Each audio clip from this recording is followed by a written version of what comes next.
हम लोग को भगवान रहे। भरत तिवारी भगवान था। हाँ, हम लोग के भगवान रहे। भरत तिवारी ने ऐसा क्या किया था जिसकी वजह से वो गांव वालों के लिए एक मसीहा बन गया? आखिर क्यों बिहार पुलिस ने उसका इनकाउंटर किया? लड़का था, हमनी खातिर दोनों बेर बेचारा होता ना पूछे बिजली। उन्हों का गांव एक नदी किनारे बसा हुआ था, बेसिकली गंगा नदी के किनारे। गंगा नदी के किनारे जब भी फ्लोड बढ़ता है तो वहां की जमीन धीरे धीरे खत्म होती गई। वहां के लोग एक तरीके से जमीनहीन हो गए। गांव में किस तरीके से विधायकों से उन्होंने मिन्नतें करी, लेकिन विधायक ने कोई भी रिस्पॉन्स नहीं दिया। तो भरत तिवारी ने विधायकों को चिट्ठी लिखी। भरत तिवारी ने विधायकों को बोला कि आप इस गांव की जमीन के लिए, जिन्हों की खेती जा चुकी है, जिन्हों का घर जा चुका है, आप उनके लिए कुछ ना कुछ कीजिए। भरत तिवारी गांव के हर एक मुद्दे पर खड़ा रहता था, चाहे गांव के अंदर इलेक्ट्रिसिटी लाना हो, चाहे गांव की जमीन को ठीक कराना हो, चाहे स्ट्रीट लाइट्स लगवाना हो। भरत तिवारी ने हर एक मुद्दे को कवर किया। इसी वजह से भरत तिवारी की पॉपुलैरिटी बढ़ती चली गई। बड़े बड़े ऑफिसर्स भी उसको देखकर डरने लग गए कि भरत तिवारी आखिर अब कौन सा मुद्दा लेके आ गया।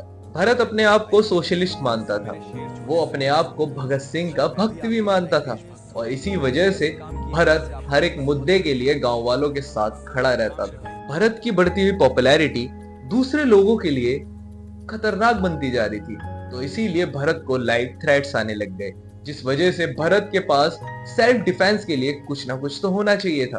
तो भरत ने एक टाइम पर सेल्फ डिफेंस के लिए एक गन खरीद ली। उस गन को खरीदने का मेन मोटिव भरत का यही था कि मैं अपने आप को बचा सकूं। लेकिन भरत ने जो पिस्टल खरीदी थी वो ना तो लीगल थी और ना ही उसके पास कोई लाइसेंस था।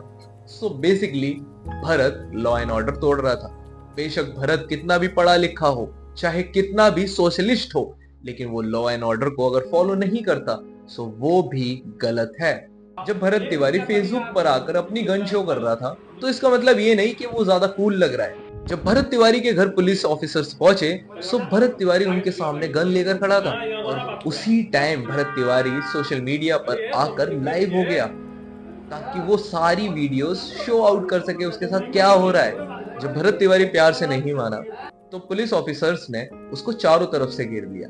भरत तिवारी छत पर जाकर पुलिस ऑफिसर्स को रिकॉर्ड करने लग गया, मतलब फेसबुक पर लाइव आ गया। सो बेसिकली जब वो लाइव आया सो उसने बताया कि उसे प्रशासन पागल घोषित कर रहा है, उसको साइकोपैथ बोल रहे हैं। क्या ये सही है?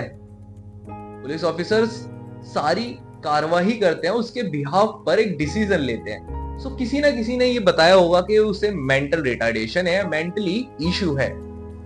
सो पुलिस ऑफिसर्स को ये बातें उसके घर से पता चली, उसकी मदर से पता चली और गांव वाले लोगों से पता चली, क्योंकि भरत तिवारी का जो बिहेवियर था थोड़ा अग्रेसिव था। पुलिस ऑफिसर्स वहां से चले जाते हैं। भरत तिवारी अपनी अग्रेसिवनेस की वजह से उनका पीछा करता है। जैसे ही वो घर से बाहर जा रहा होता है उसकी मदर बोलती है कि बेटा कहाँ जा रहे हो, मत जाओ, कहीं भी मत जाओ।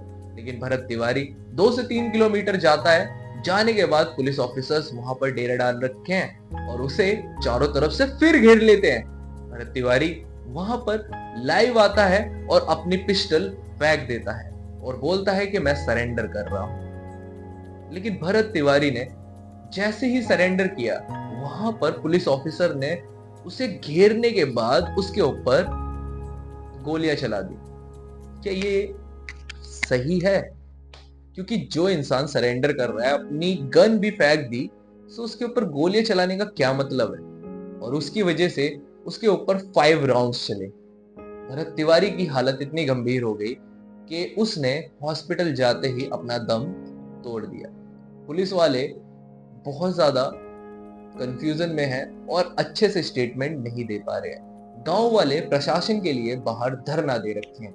उसके घर में जो उसके माँ बाप थे वो आज अपने बेटे को ढूंढ रहे हैं। एक ऐसा सोशलिस्ट जो बागेश्वर बाबा को फॉलो करता है और हिंदू राष्ट्र के लिए अपने भविष्य को कुर्बान कर देता है, क्या उसके साथ ये सही हुआ?